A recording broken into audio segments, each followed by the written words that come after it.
Hooked up on Zoom here. And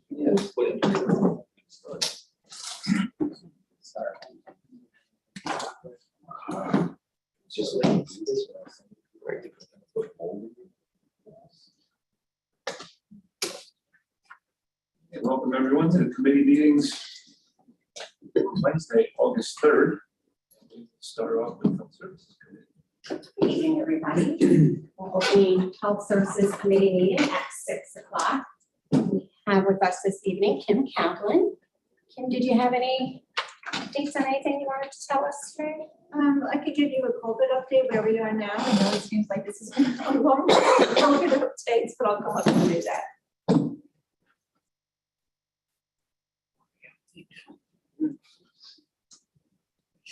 Thank you. Good, everybody. So the 53 active cases, 9 new positives Kim, today. Can you come We closer? had So the over. microphone's Oh, dead, it's not thank in you. So we had 53 active cases right now, 9 new positives today. We've been pretty steady, mid-40s to mid-60s for the past 6 months. We were quite active at the beginning of the year, and that has calmed down. We had quite a few cases over the weekend. For some reason, they were close to 50 over the weekend. We continue to monitor. We continue to call cases. Hospitalized has been steady now at 9. It's been about 9 to 15-ish. We have, if you look at the overall picture, there are some cases we don't know because of the trend to home testing, which has had a lot of good effect. But because of that, we don't know all of the cases. But since the beginning that we have cases that we're aware of, 12,400 cases. So that's quite a lot for a small community. And we have seen a trend. This is anecdotal, but we do speak to cases. We do watch them carefully. A trend towards people being sicker and sicker for a longer time with this particular variant. And each of the variants do have, they each have their own individual characteristics of being able to spread, severity, that kind of thing. So it all remains to be seen what evolves next. But we do monitor, especially it's going to be, the end of the summer. Well, we're in the middle of the summer. Let's not rush it. But as we get towards the school year, then we really look very carefully. The state looks very carefully so they can monitor their guidance and make decisions in real time. Does anyone have any questions? On the monkeypox, because I guess New York State's now in a state of emergency with that. Yes. Can you talk to that a little bit? Yeah, so monkeypox is something that was first identified in the 50s, I believe. And in several years, there've been different kind of, not really outbreaks, but cases that evolved in the US. This is the first time we've had an outbreak of this kind. As you can see on the maps, many countries involved. The cases are spread through the state that we're aware of. Most of the counties have a smaller count. Our population, we have 1. Columbia has 1. You can see them listed. They update it every day in the afternoon on the state website. New York City, with the concentration of population, quite a few. There's some centers in California. And the focus now is to really be able to increase the availability of vaccines so people can get vaccinated. And that's really the focus right now, getting vaccines and stepping up the manufacturing. Fortunately, they didn't have to create a vaccine like they did with COVID. There is a vaccine. So it's just to step up the manufacturing and the distribution. But it is a worldwide event. It's something to take seriously. So I know that Columbia County got theirs. They did. So when do we get ours? So we have been requesting, as they have, they are a larger county somewhat. And we work very cooperatively with Columbia County. I had some people who were interested who needed a vaccine, non-emergently. I called Columbia and they have them over there. So that is a great thing. And that has always been the case. We continue to request, and I imagine we will receive vaccine. We do have our family planning clinic, and in general, as a local health department, that would be appropriate. Mm-hmm. And we are steady at our 1 case, but we'll just, we really monitor this. New York State has been very hands-on. And we have, calls and individual conferences daily. And this will just continue to be monitored, but I think it is a threat to take seriously, and I'm glad they're watching it so closely. Thank you, Kim. Thank you, it's a good question. Okay, what sort of time frame could somebody transmit that? People are transmitting when they have the active rash. That is where it is. So they're just hashing out because in an outbreak, there are specific characteristics to that illness at that time, like we've seen with COVID, COVID, the variants and so forth. So they're just really hashing through all the ways that it could be transmitted. But they know that skin to skin, and when someone has the active rash, that's what we're concerned about. So stop touching people. There you go. So that is one that is transmissible. So, so that's why isolation would be very important for a sick person. Isolation is very important. We're, very vigilant that way. And we'll see as it evolves. And more, as they watch the cases and monitor, you can see all the studies being done. And, more and more will be known about it. How long is an active rash that you stick around for? It could take quite a while, it could take a month. It needs to be completely healed over.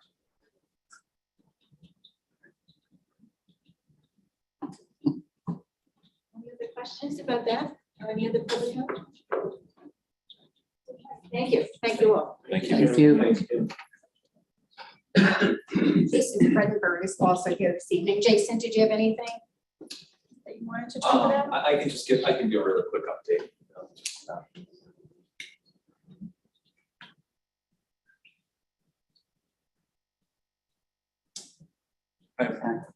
I just wanted to follow last month. I know we talked about how we had to close our doors to new clients coming in temporarily because of the staffing shortage. We've done that. We need to keep going another, I don't know how long, a month or two maybe, but the good news is that of our 4 vacancies, we have 3 new hires that are in the pipeline, and we have some 2 interns coming as well. So there's some light at the end of the tunnel. So I just wanted to share that with everyone. We're very encouraged. And 2 of them are our previous interns that we were able to hire, 2 of the new hires. So they know our system, and we don't have to run training them from scratch. So it's a good thing.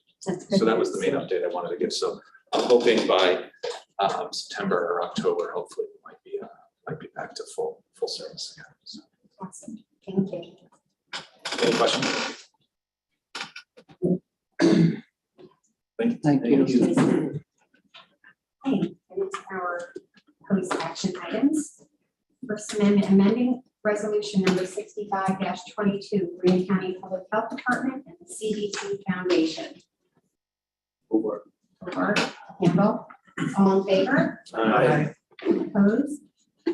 Carried. Approving the related service provider contract preschool special education program. Over. Homer, Over. Hobart, all in favor? Aye. Opposed? Carried. Authorizing agreement, Greene County Public Health Department and New York State Department of Health Lead Poisoning Prevention Program, contract number C-36990GG. Over. Hobart. Lennon, Lucas Leonard. Over. Lucas Leonard. And Bloomberg. And Wilmer. Yes. All in favor? Aye. aye. That is carried. Is there anything else to come before health services this evening? Motion to adjourn. Rivera and Hobart, we are adjourned.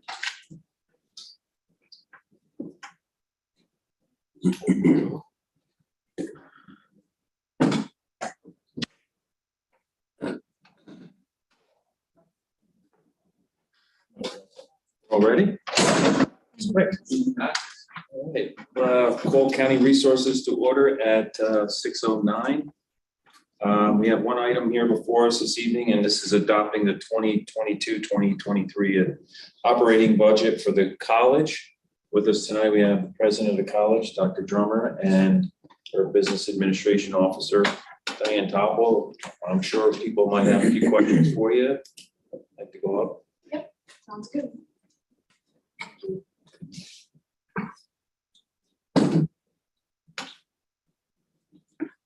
Sorry for my back to you. No,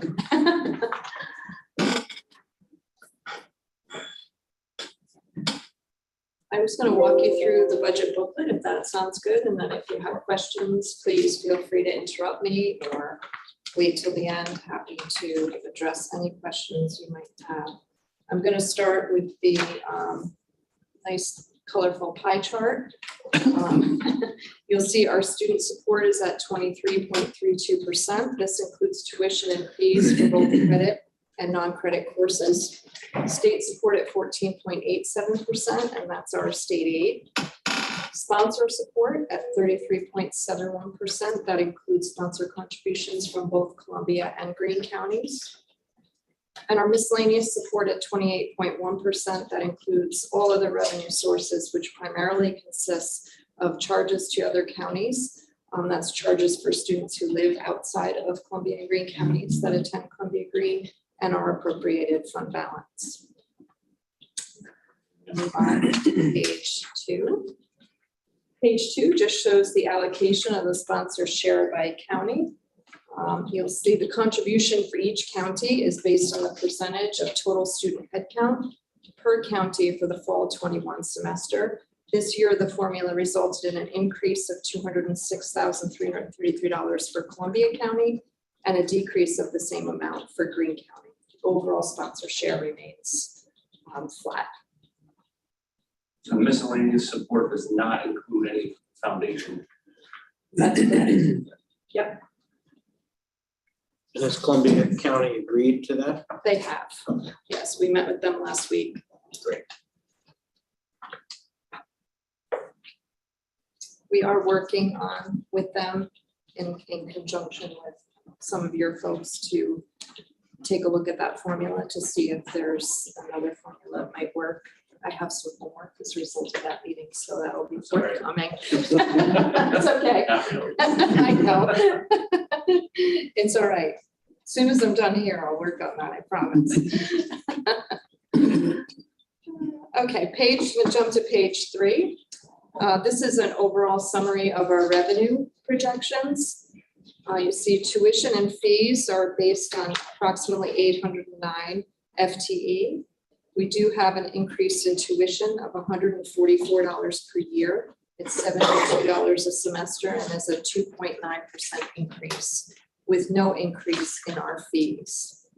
The average tuition right now, this current year for 21-22, amongst the 30 community colleges is $5,054. So we're in the ballpark right now at $51.12. Our state aid, you'll see the state enacted budget reestablished the funding floor, which is now set at the greater of $29.97 per FTE or 100% of our 21-22 approved base aid. The amount in this proposed budget reflects the amount based on the funding floor of 100% of our current year approved base aid. You'll notice a small decrease in our state aid compared to the prior year, despite the funding floor. Community colleges with less than 2,000 FTE are eligible for a small college increment. The small college pool is $940,000, currently being shared with 10 community colleges versus 6 in the previous year. So that's the reason for the decline. It's sort of an indication of the issue we have statewide with enrollment. Yeah. Charges to other counties. Again, this is the revenue that's generated from students who attend Columbia Greene Community College from outside of Columbia and Greene counties. Federal grants and contracts, you'll see we don't have anything in the current year. The prior year number represents our federal work study allocation, which supports student workers on campus who are eligible. We do have a current year allocation for that. It's $37,326. The revenue and expense associated with this really should be accounted for in a restricted fund. So that's why you're not seeing it in our current operating budget this year. It's just an accounting change that we are making on a move forward basis, but we do still have access to those funds. We do offer some college funded work study positions, and the expense associated with that is included in our salaries expense, which you'll see later in the packet. Private gifts, grants, and contracts. College provides bookkeeping services for the foundation and the association, which includes our student activities and our athletics, which is billed back to both units. In addition, we provide administrative support for our bookstore and our food service operations. Other revenue includes real property rental, workers' compensation dividend, interest, and our concert lecture series. And then appropriated fund balance. So you see I have 2 lines this year for appropriated fund balance. First line is identified as HERF.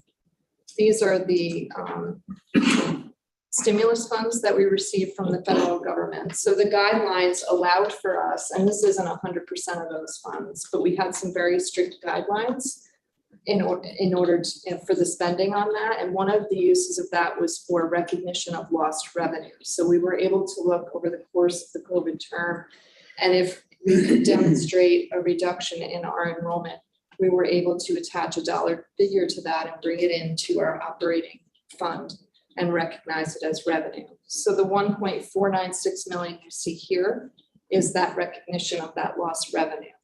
I've identified it here separately to show that we'll be utilizing these funds to support this current year proposed budget. You'll see that a little bit later also in the presentation. And what might happen next year, though? These funds run out, right? They do. So they do run out, right? So we won't have these to appropriate, but we won't need them hopefully in future years to balance the budget. We may need regular fund balance. I wanted to separate the two because I still have a fund balance account outside of these HERF funds. Okay. But I wanted to show that we're specifically using these for an initiative that we have in this budget this year.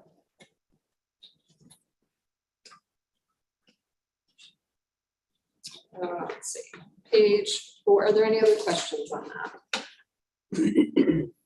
Page 4 is just a schedule of our tuition and fees. Again, we have a 2.9% increase in our tuition. No change in our fees, but we do have 2 new fees associated with our new police basic training program.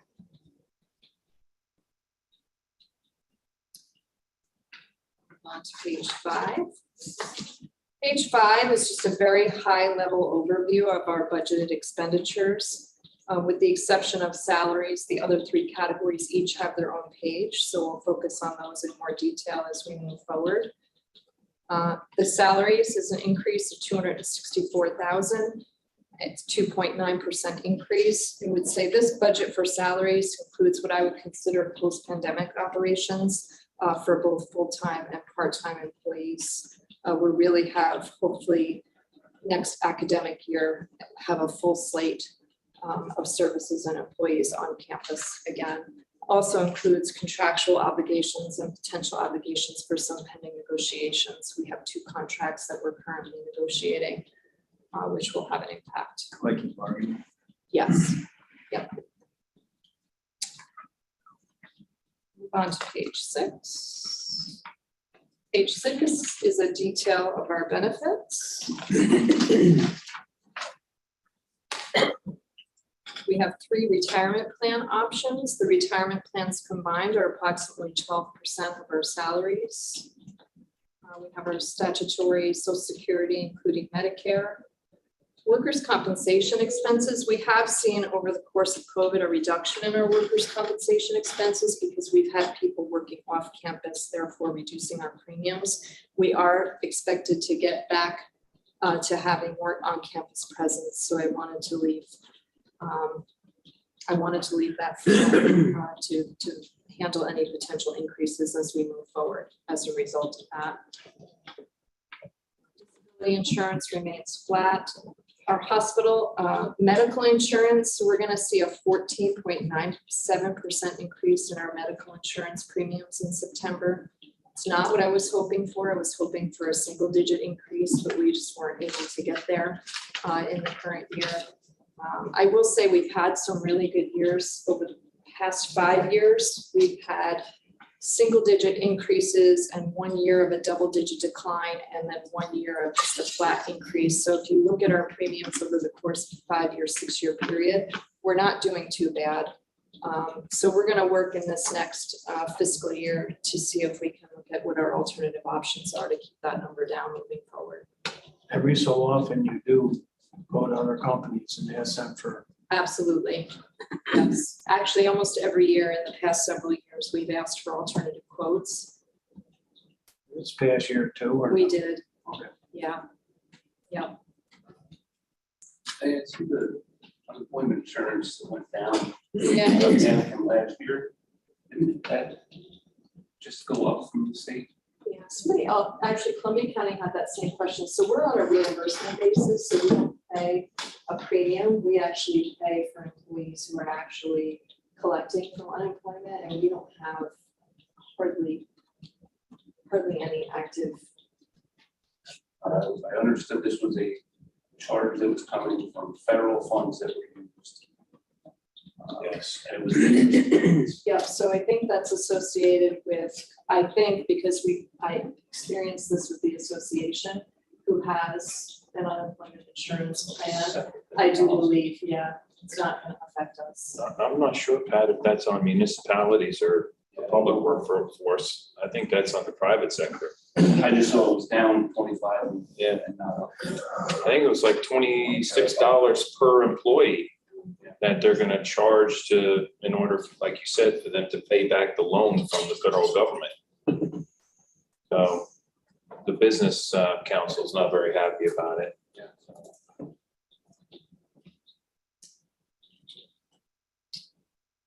Any other questions on that? Going to move to the contractual expenses. I'm just going to highlight a few items that I think stand out. Happy to field any other questions if I can. Our educational supplies, that increase is primarily due to supplies for the new police basic training program that we have starting in the fall.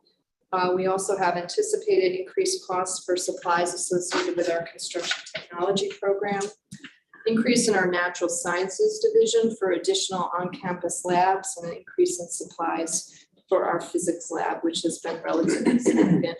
And also our academic support center, which has been relatively inactive in person during COVID operations. Office computer supplies and software. Increase is primarily due to provision for software associated with potential purchase of a computerized maintenance management system, which would include a campus-wide help desk module for maintenance ticket tracking, inventory management, scheduling for preventative maintenance, budget tracking, and asset management tracking. And let's see, and then I'm going to jump right to professional expenses, and this is where you'll see, this is where we're designating those stimulus funds to support this initiative. So we've partnered with an outside firm to expand support and resources for a more effective and efficient IT operation. Some of you may have been, I know many of you were at our town hall meeting that we had quite some time ago where we outlined our new strategic plan, and a big piece of that was a focus on technology and the computing environment. So this is the first step. It's a big step in achieving that goal. And that's it on contractual. Are there any questions? Did you find someone to do the technology component? We did. So we're partnered with an outside firm. Just came on board. It's a very extensive contract. We have very high expectations. We need a lot of work in a number of areas. So they're going to assess our security measures in terms of our network security, help us with our banner, our new banner system, and make sure that we're using it to its fullest extent and efficiently, so that we're serving our students and our faculty to the best of our ability. Let's see, it's there. We're going to provide a 24/7 help desk module, which means we'll have after hours help desk support for students and for employees, primarily faculty, if they're doing online instruction and need assistance after hours. Right now, we don't really, we have it, but it's hit or miss because it's a faculty member that's off the clock, that's monitoring email to help these folks out. Diane, did this company, the money that you're using for this is gonna sunset. So obviously you're building, this company's involved in building up your system, but then does it sunset itself? So it's Is that in mind where you get this going, you get it all set, and then the budget should be able to go way down because now you're in line, you have everything, in order. Yes, that's the plan, right? So, and I'll have Carly help me if I need it. I'm gonna start. So the idea behind it is that they come in, they do an assessment, they help us get everything where it needs to be, including our employees. So they're helping us train and get our employees up to speed and where they should be in the current technology environment, which we need desperately. So at the end of the contract, the idea is that we would be free, we would be smooth sailing, right? And we would have staff that are trained, appropriately trained to keep us moving forward. That's the But as you plan. move forward, the training will continue, right? So it'll be a minimal cost. You'll keep Moving forward. moving forward. Once you're to that plateau, and then you'll reinvest to keep going, so it's not quite as much. Absolutely, like to keep current in technology, right? So annual training for employees to keep them current. Right. Yes. Now, did they give you more or less a date, like when it would be antiquated? You know what I mean? Like, is it good for the software and all the updates? Is it good for like 5 years? And did they give you like a, pie in the sky kind of? So not yet. It's Right. early. We're very early. I don't think yet anyway. So we're meeting next week to get an initial, Well, that was my initial point, Tom, outline. that you, as you move forward, every year, you're upgrading a little bit. Right. So 5 years from now, you're not spending a ton of money where you could have been spending a little bit every year going on. Or if that's what I'm saying, if it's antiquated in 5 years and there's a whole new It system. only takes a year to be antiquated. Technology is moving so fast. Is that software or hardware? it's both. It'll be a combination. So the policy, I'm presuming you have a policy on functional obsolescence of equipment, typically a 3 to 5 year period. At the end of 5 years, the hardware is so out of date that that becomes a solid waste problem, not a technology problem. Exactly. I mean, even computers, we try to do a 5-year replacement on just the, laptops or desktops. We'll stretch some of you more if we can, but try not to do that. Because again, the farther you stretch it, the harder it gets on the budget, right? And so we do try. Increment. And then what about the advertising for Columbia Greene? Where are we with that? Carly, do you advertising? Sure. We have a new director of marketing and communications, and she's doing a phenomenal job. We are basically reinventing the Columbia Greene story Okay. to keep up with what's going on in this past post-pandemic era. And I know what Penny gave us we're still in it, but we're moving forward. And we are really focused our attentions on workforce development, getting people to work, having micro credentials that are shorter term commitments, for students who are building on existing skills. Focused on building construction technology. We're focused on our auto tech, looking ahead to electric vehicle certification. We're focused on healthcare, of course, which is strong, but we need to amp up our medical. In order to do that, we have strong marketing campaigns. And that, how far would that reach for Columbia Greene? Like, just within the area itself? It's just in the area. We have a quote unquote gentleman's agreement Okay. with SUNY community colleges that, we do not advertise in other service areas unless we are the only college that has a certain program. So we are the only community college that has a building construction technology program. Right. So that we can advertise elsewhere. Okay. But other than that, we kind of are just in Columbia Green County. Any electric vehicles and all this, is that, do other colleges do that already? Yes, Okay. yes, there are a number of auto tech programs. Gotcha, okay. Any others doing the cannabis program? We have a consortium with SUNY Adirondack, Schenectady, and Fulton Montgomery, and we're calling ourselves the Cannabis Four. And each of the campuses has a specific focus. So for example, Schenectady's is going to be culinary. Fulton Montgomery is using agriculture, and Adirondack, I believe, is business, and ours is in retail sales and cultivation. And we have a number of already existing partnerships that we're going to be working with new companies that are growing the plants, and they will, of course, be hiring our workers. This is an incredible industry, and we're very, very excited to be on the cutting edge of it. You know, just I can tell you, we started advertising it in the middle of July, and our classes are full. What That about, never happens in July. what about the biofuel aspect of it for growing? The bio, I'm not sure about that. Okay. All right, because there's that's a whole nother. That's a whole other sector that Exactly. we don't have. Yeah, okay. Have there been any companies locally that have been given the okay to go ahead and do this? Yes, Hudson Fish Farm, That's the only one. as far as I know, at this point in time, they've gotten all their paperwork has been completed and they're ready to rock. Culinary course. Brownies, Patty, brownies. I'm thinking, am I thinking on this on the right lines here? This is so that they can make edibles that are. That's correct. That's correct. And you'll see more and more shops springing up, you know, that are going to be selling these edibles, and that's what, you know, our training is going to educate our students about how to sell the product, because there are certain ways that you describe it and what it does, and it's very complicated, but that's what we're going to do. It's a 3-course sequence. Maybe want to expand your presentation tonight, sure. Yeah, well, that was kind of a concern when we talked about this last year in allowing this course, is it going to be useful for us?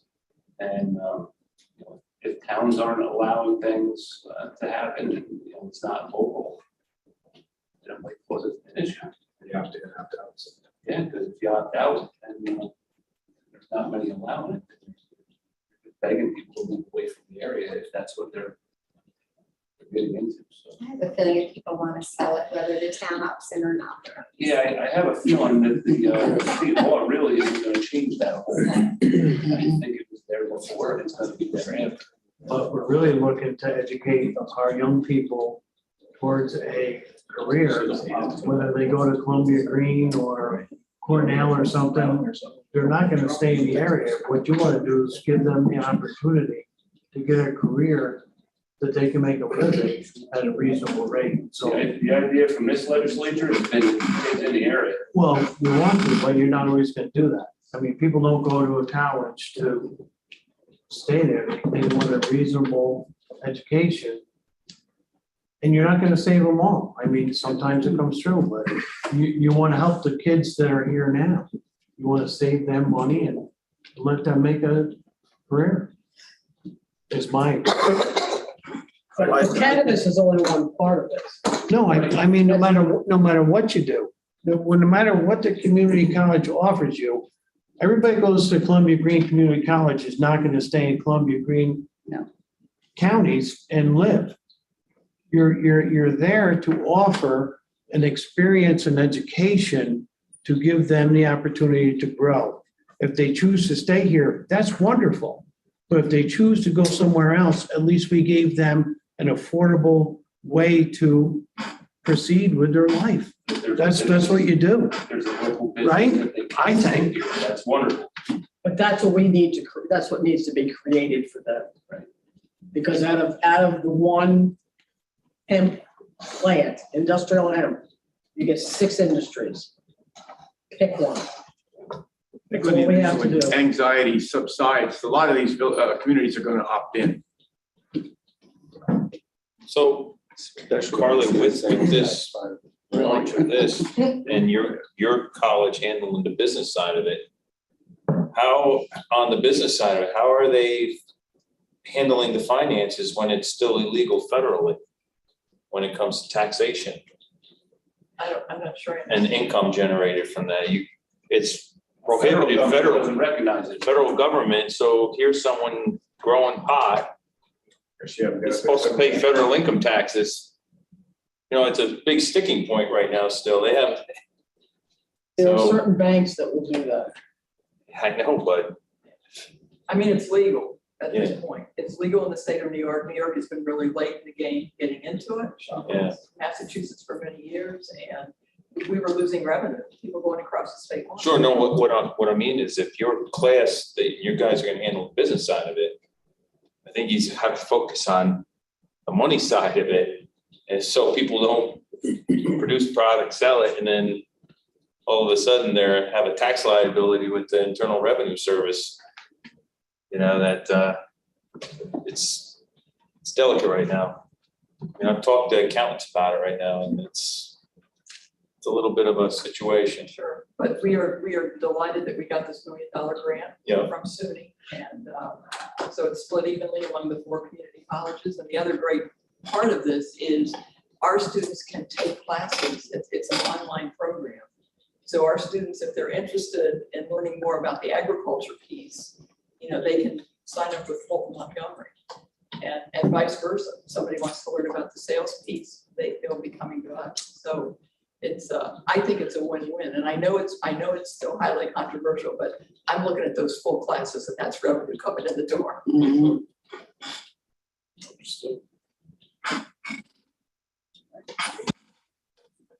I have one more thing. Sorry. I don't need to present it. Page 8 is just an equipment summary. This will be really quick. So furniture and equipment just includes art studio upgrades, some tables for our construction technology program. Computer hardware is replacement computers for 1 classroom, some computers for our accessibility services area, our nursing labs, our financial aid center, so that our students can come in and complete their FAFSA forms if they need assistance. And again, our physics lab, which is needing some upgrades. Machinery and small equipment includes some ceramics lab upgrades, automotive lab equipment, and some minor maintenance and groundskeeping equipment. And then the biggest category is vehicles, which is really replacement, not of vehicles, but of 2 dump truck beds, 2 salt and sand spreaders, and a new backhoe to replace an existing one, which is about 20 years old. All of this is because we do our own snow removal internally with our own maintenance staff, and we use all of those items to achieve that. So make some adjustments there. That's it. That's all I have. Are there any other questions?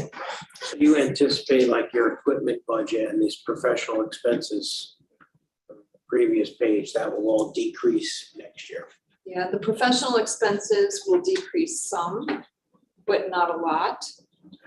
We'll be hopefully decreasing in other areas to compensate for that, but the equipment, I mean, this is a pretty hefty equipment budget for us. It's not normally that high. We have some high ticket items in there. Yeah, we could postpone them.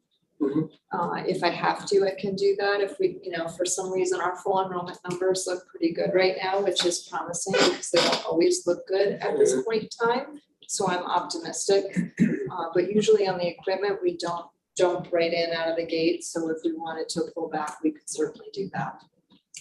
My only suggestion is I come from a town budget system.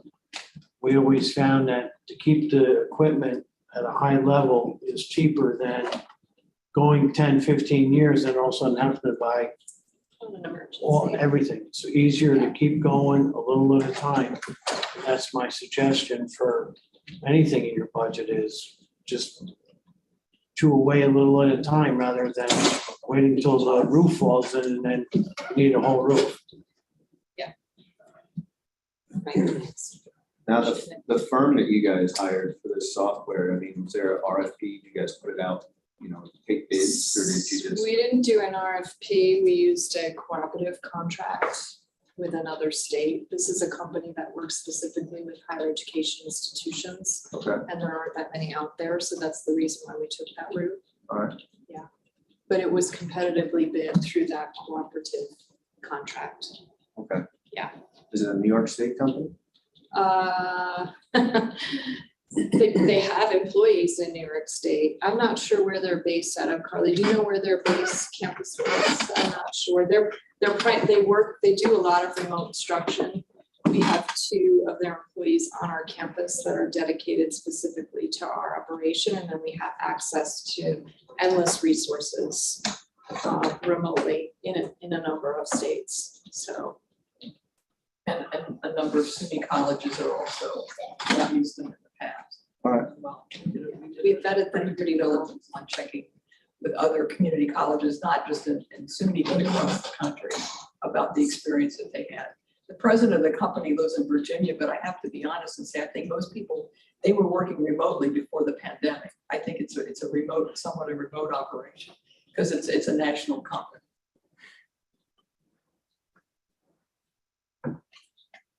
Anything else? Thank you. Thank you. Okay. This is the resolution. It's adopting the 2022-2023 operating budget for the college. I need a motion on this. Overbaugh, second. I'll second. Thornton, any more discussion? All in favor? Aye. Opposed? So carried. Nothing else coming for our county resources. I need a motion to adjourn. Motion to adjourn. Vera? Second. True. We are adjourned. Thank you.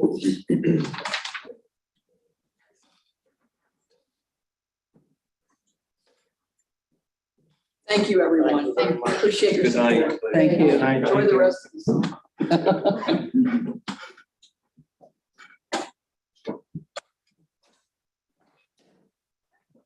4.5 more weeks. 4.5 more weeks, that's it. All right, good evening, everyone. I'd like to call Public Safety Committee, order at 6:42 PM. There's 4 proposed action items. Before we get into that, we have John Farrell, Director of Public Safety, 911 Center.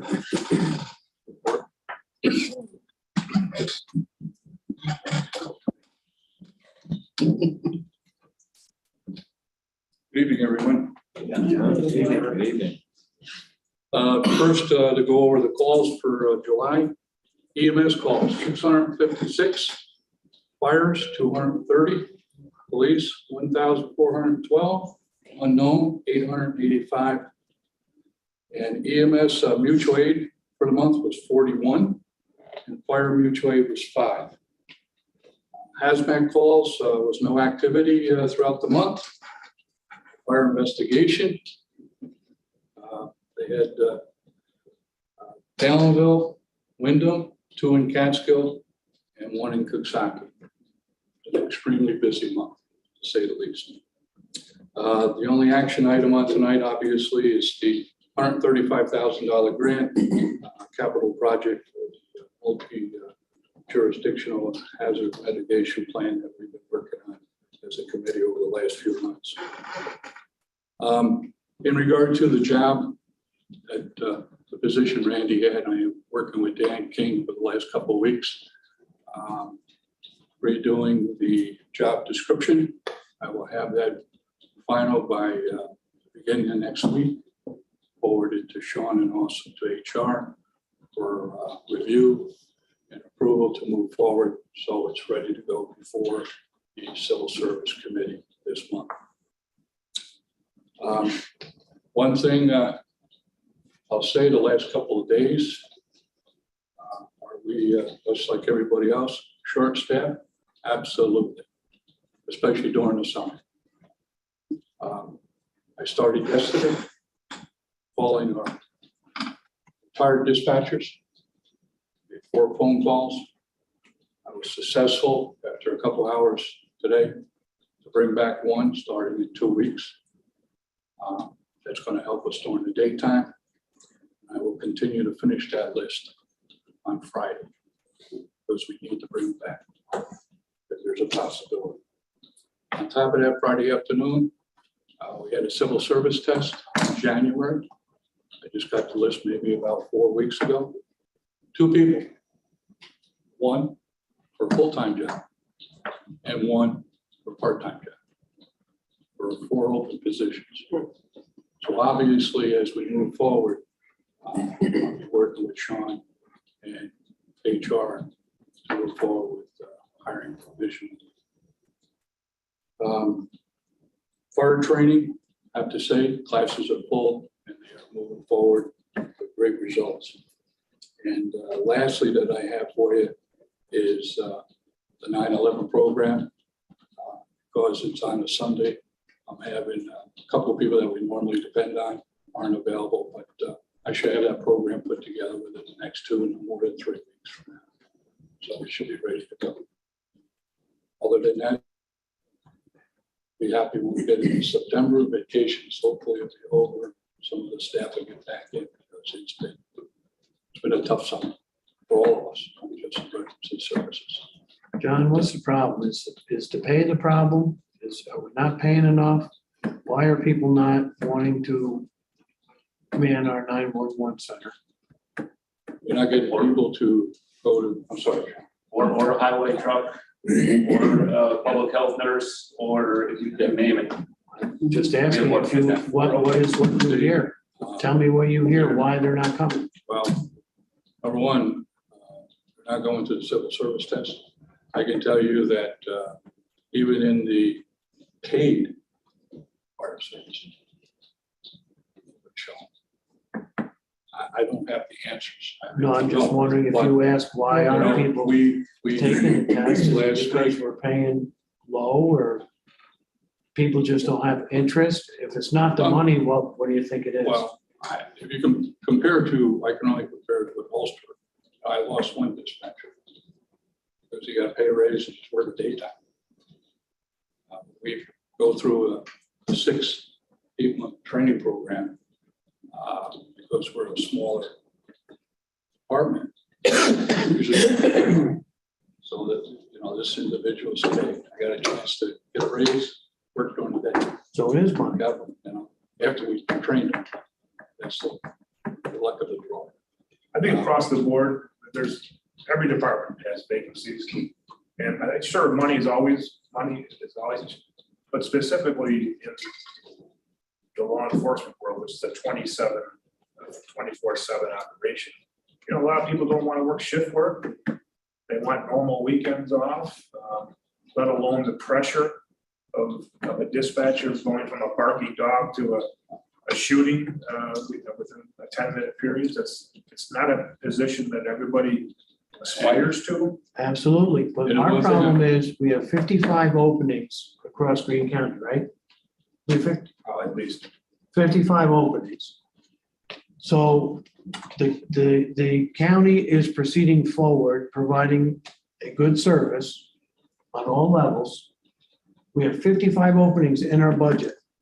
Let's start getting rid of some of the openings, raise our salaries, and get some people in here to work. Because having 55 openings does no good for anybody. Here's a perfect example. Those people are so stressed out. We were all in there that night. We watch what goes on. My gosh, I would not want that job for love nor money. But we got people there. Let's pay them to do it. We got all these openings in our budget. Nobody's taking them. Get rid of the openings, raise our salaries. Let's get some people in here and get to work. I mean, we got stuff we got to get done. One of the things that we did at the last week at the youth fair, we had the RV there, had signs up. A couple of people questioned. And then, like Sean said, they don't want to go on, A-line. They want convenient hours, weekends off. The one thing I want to say is my people, we're working 2 per shift for the last 5 weeks, and you're absolutely right. You try to answer the sheriff's EMS calls, you get a structure fire and an auto accident, you're done. You're done with all the proper documentation, dispatching, and so forth. But they're doing a heck of a job. I had to spend a couple hours when I got there yesterday morning, 7 o'clock, just to let people relieve their pressure. Hey, John, where are you going? What's your plan? Especially now with the open spot of Randy, I have to make sure that I hit all those 3 shifts, make sure that they're hearing what I'm doing and staying on top of the major issues. I mean, I don't know why Randy left. He did a heck of a job, but probably the pressure, probably the money, whatever it is, we got to offer these people a better living and more incentive to do it. And we have the resources because it's in the budget. I don't think money is the major issue here. I mean, it's everywhere you go in this country, there is a shortage of employees. They're just not, I mean, there are Because thousands you were and there, thousands of job openings. that night, we sat there and listened to them answer to what happened, the box in the road on the freeway. It was 20 calls. Right, so right in a row, and they had to, and you know what? After hearing a box in the road, after 2 calls, you're about up to here. And they That's a were minor still, call. and they were, right, minor call. They were very courteous. They did a great job. I was very impressed. They just went right one from another, two. All night long, I could not imagine doing that. And if you don't think those people deserve more money, well, I But can't. Darren, you Yeah, just that's said, not you're what we're saying. contradicting yourself. You just Why? said, listen, I'm listening. and you'll see why I say that. You said you wouldn't do that job for love nor money. So more money wouldn't entice you to do that job. There are probably a lot of people out there. who are Not saying me, that. but there's people out there like that he has now that number one deserve the money because I'm telling you that there's a lot of things I won't do. Sean, Those how are we poor people were- comparable to other counties in terms of salaries? In dispatch, Correct. I think we're fairly in line. So I think that's what we have to look at. Are we? Well, what's fairly in line? Yeah, we're not Are you, being- are you we're not being fairly in close. line or are you paying them good? Right, We're so. not being, in general terms, we're not being close. If you, the You big can't just problem keep is saying to grow throw more money out there. within, a dispatcher trainee has to be on the job just about a year being shadowed before we could put them in the chair by themselves. That's a huge commitment. Can't just make a And what statement. is that on that person's shoulder?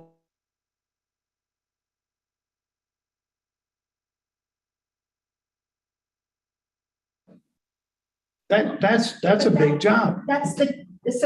You're saying is actually, it's the type of person who would want that job. It doesn't mean that people are not taking that job because the money isn't enough. It's because the job sucks. It's hard. It sucks the life out of you. I know several people who are dispatchers and it's a tough job. It's not that the money isn't there. It's that it's a tough job and not everybody is cut out to The do it. sheriff has the same job as deputies. Who would want to be a law enforcement officer today with what you see happen across the country? They're second guessed on everything they do. It's not necessarily the money. I disagree, but that's just my opinion.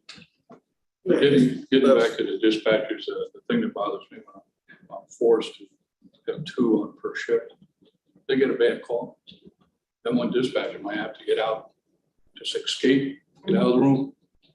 And we just expect them to go right back in and into that next call. So that's why we need to get the employees up so there's 3 on a shift. So there's some backup.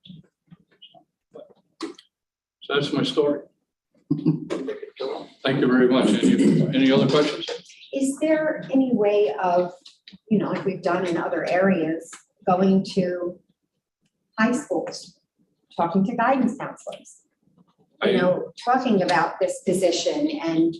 I had a long talk with Nicole a couple of weeks ago. I asked her, I'd like to go to the youth here, have the opportunity to sit there in the RV. And she does at times send her people out.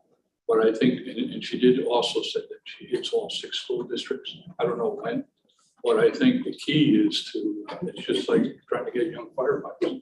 You get in there when they're grade 8, 9, get them enthused about it in order to get them where they need to be. Right, that's what I'm saying. Is there any type of program? Is there anything we can do to get the ear of the guidance counselors to kind of push this and Well, I know on the state, they're trying to push right now to offer firefighter one, and this is just a plan that all the state organizations put together, is to introduce this in the community colleges out in central New York.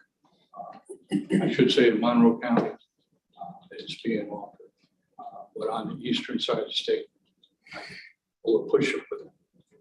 Is there anything we can do as a legislative body to help push that? To what end though, John? Is that to go into paid fire service? No, it's just to get them involved with the volunteer fire service is all about. As a college. Go through. And it's very successful. Why would that be more successful than a free course for a county like that? Because they can take the same course and not pay a dime. That's correct. I'm trying to follow that logic, but, okay. I think training from OFBC, we have some leaders from OFBC that are doing a great job right now. But these younger generations, they don't want to, they see it's a Tuesday and a Thursday and a Saturday. Not well. So sometimes I know in my own company, we have an outside company that comes in and they come in when our kids are available. So it's different for managing. But, it is what it is. What if,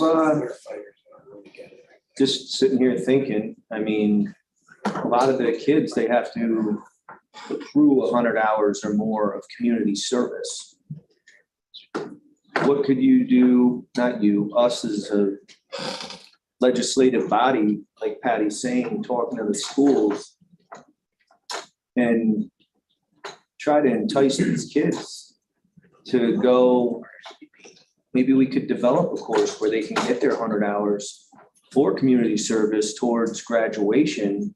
And then you got a hold of them. If you get them for 25 hours, is more or less what they try to do from 9th to 12th grade. If we could get them involved, whether it's with EMTs, the 911 center, something like where they have to sit in a class, demonstrate, participate. And You know what the problem then, is? but what I'm saying is, you might, just a hypothetical, say you get 50 kids. If you get 10, that's 10 more who want to, whether they go in their own hometown fire departments, at least you're kind of getting them involved when they're younger, where it might be something that they want to do. Good thoughts. I took fire training 30 years ago, and it was a 13-week course. George June was my instructor. We went twice a week. And I'm going to tell you what, at that time, that was a lot. You went there, I drove to Caro every time I had a class. A bunch of us got together, we did it because we wanted to help the community, and it was good. And I did it, became a volunteer fireman. I knew what I had to do. Then the state said, well, just so you know, if you still want to be a fireman, now you got to take another 13-week class, and then you got to take another 10-week class. It adds up a lot, and I'm still a fireman, but it's not only looking for volunteers, it's how the state makes you do it. The state is almost forcing volunteer firemen out. But if I can return to the 911 center for a second, what does a dispatcher make a year?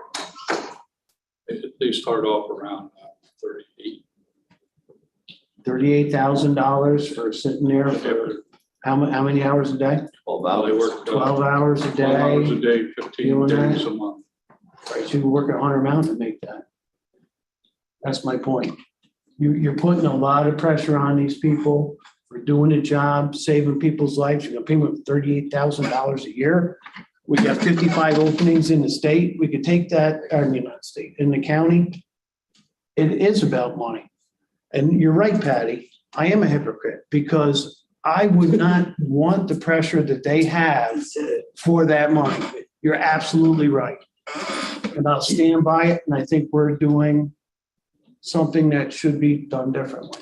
We should increase that money, take that 55 openings we got, reallocate it, and give these people more money.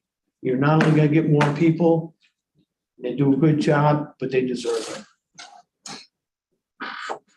But the other openings, a lot of them fall within collective bargaining, so you can't just, you know, but what I'm saying is you can't just say we're gonna do, I mean, it's all negotiated. I'll be negotiating 4 contracts this summer through the Right. fall. All of them will have pressure on wage requests.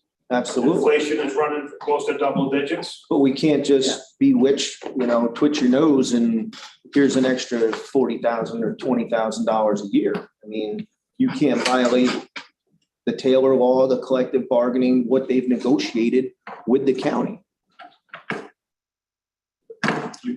Upon contract renewal is when Right. you make the decision for. They're making a deal for the Don't next. ever tell me you can't do something, because that's the one thing I hate. There's always something you can do.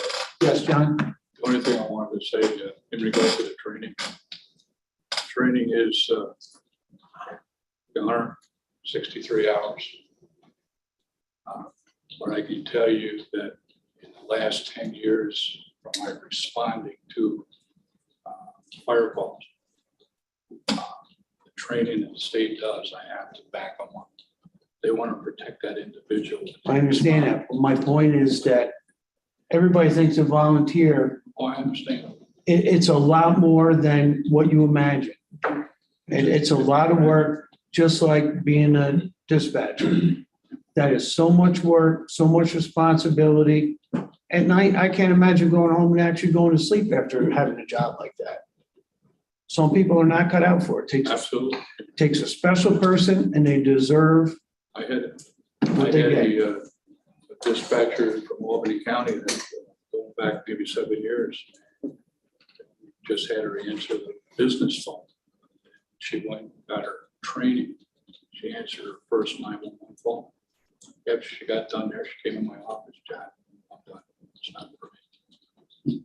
It's happened in Holland. It's happened that, And it isn't for everybody. you know, somebody dies in your lap, you're done. Maybe you're not. And I'm not saying that they don't deserve more money. I didn't say you did. Well, I just want to clarify Right. that I'm not saying they don't deserve more money. What I am saying is I don't think that's why we don't have the people going to the job. That's what I'm trying to say. I just disagree. That's all I'm saying. Okay, disagree a lot, and that's all right. Any other questions for John? Thank you, guys. Thanks. And also tonight we have with us Sheriff Kuzminski. Wait till I see you. Huh?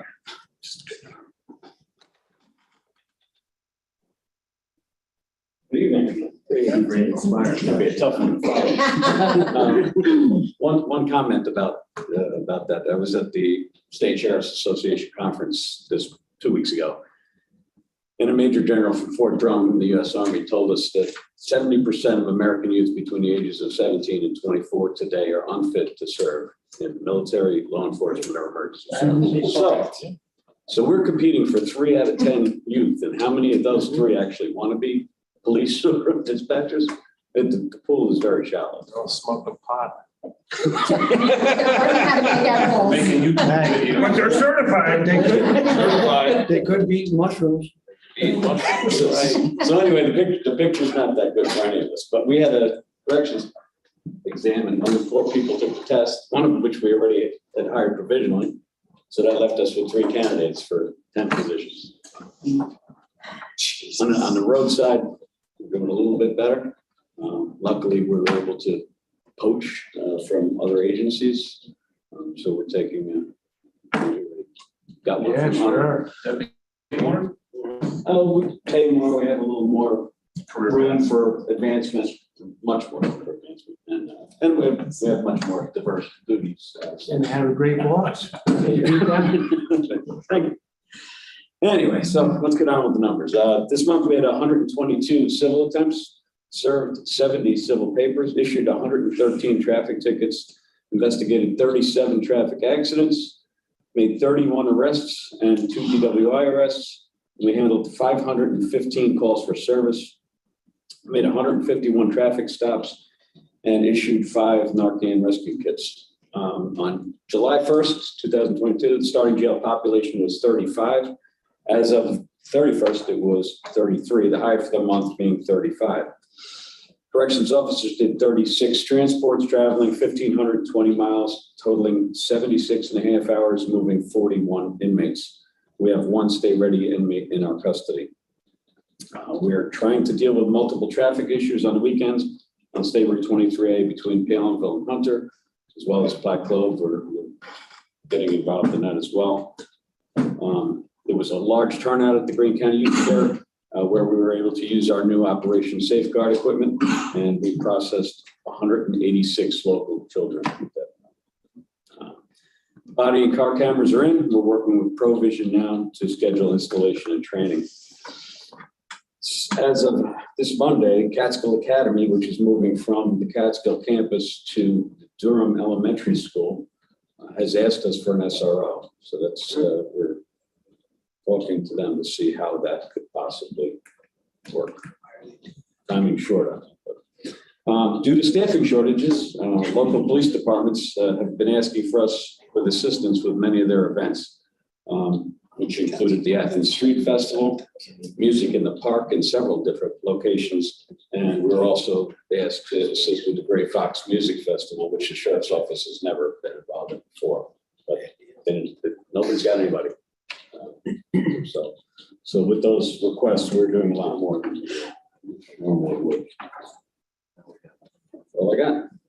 So let me ask you, how are we making out with the shooting range? It's been a few months since I heard anything about that. We've given 3 proposals to. Yeah, the cost is just getting to the point where it's, I'm almost afraid to bring it to you. We're probably with the amelioration of the existing lead to boxes to in-house work that the highway would be requested to do, probably $400,000 to $600,000 range for. So here's my problem with that. If you're doing it now, it's only going to increase later. If you have the boxes, you just go and sweep them out and take it out. Correct. So we're better off spending the money now and getting rid of the future costs, because if you think this guy coming from Florida is going to be cheaper next time he comes up, you're crazy. So you're better off doing it now, getting it all done, do whatever we can do in-house, get the boxes, sweep it out, sell the lead for a penny on the dollar. And that company will also reimburse us for the lead that they mitigate. No, I know, but I'm saying that next time you don't have to do it. Correct. So what, And that to was, me, it's a that was Sean's no-brainer. opinion as well. You're saving money in the long run.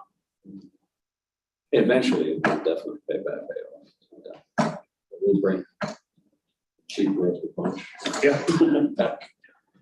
And if Mr. Marco was here, he'd tell you that we're swimming in money from sales tax, so pay for it now and be done with it, save money in the long run.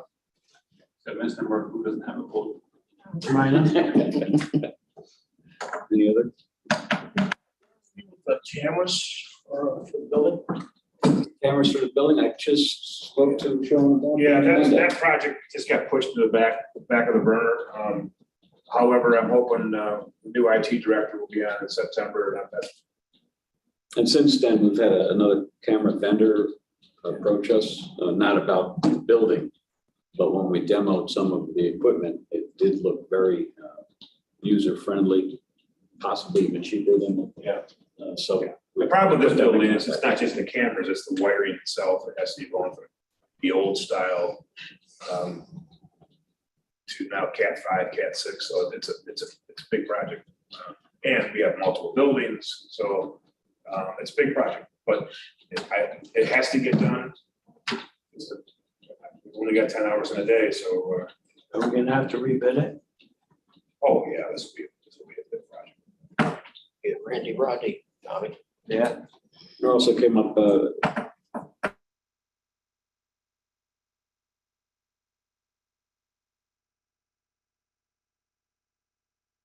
so we're looking into that as well. Because right now we're relying on deputies to dig through the pocketbooks, so we'll Well, go yeah, pocketbooks. pocketbooks, yeah. You know, it might be feasible to purchase package scanners, as you see in airports, to Like an X-ray. we have one in jail for visitors, and it works pretty well. So we're probably looking to put that in our budget for next year. What if you just restrict what people can bring in? We do, but the problem is with I've got people getting sick because they're constantly delving into. Well, that's what I'm saying. If you're coming in to take care of business, you need your wallet with your ID. You don't need Just carry it in a purse you know. half the time, which is in a Tell bad. them that you can't have. We've got people that Yeah, are really. actually leaving, we tell them we're gonna go through it, and they'll stack up a pile of garbage at the lobby. So since then, we've been running dogs down here to try to, obviously, they don't want us to look through it before it comes in, so. We could try and restrict it a little further, and you'll get pushback. Yeah, oh, yeah. Yeah. People wear backpacks, they have Yeah. large purses, they have, We have events at the school, in Tannersville. They won't let them in if they have a pocket. Man, they get so mad, I gotta go back to my car. They go back. That's just the way of the world now.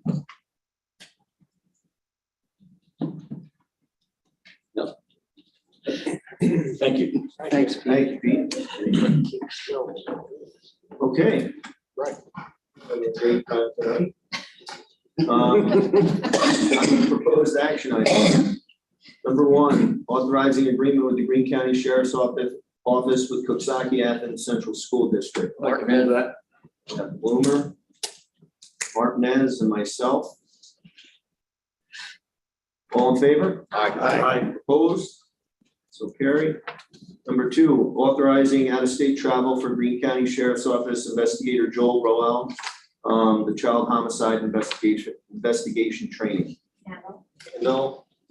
Bloomer, all in favor? Aye. Opposed? So carried. Budget amendment for insurance recovery at Greene County Jail. That's number 3. Motion, Martinez and Bloomer. Martinez and Bloomer it is. All in favor? Aye. Opposed? So carried. Number 4, establish the capital project number 131 multi-jurisdictional hazard mitigation plan update. Handle Hobart. All in favor? Aye. Opposed? So carried. We don't need the executive or anything, Chairman? I don't believe so. We'll have, notice the Knox, work on another resolution. Against the changes in the. Okay. I'll entertain a motion to adjourn. So move, Mr. Chairman. Got Martinez and Handel. Like everybody else.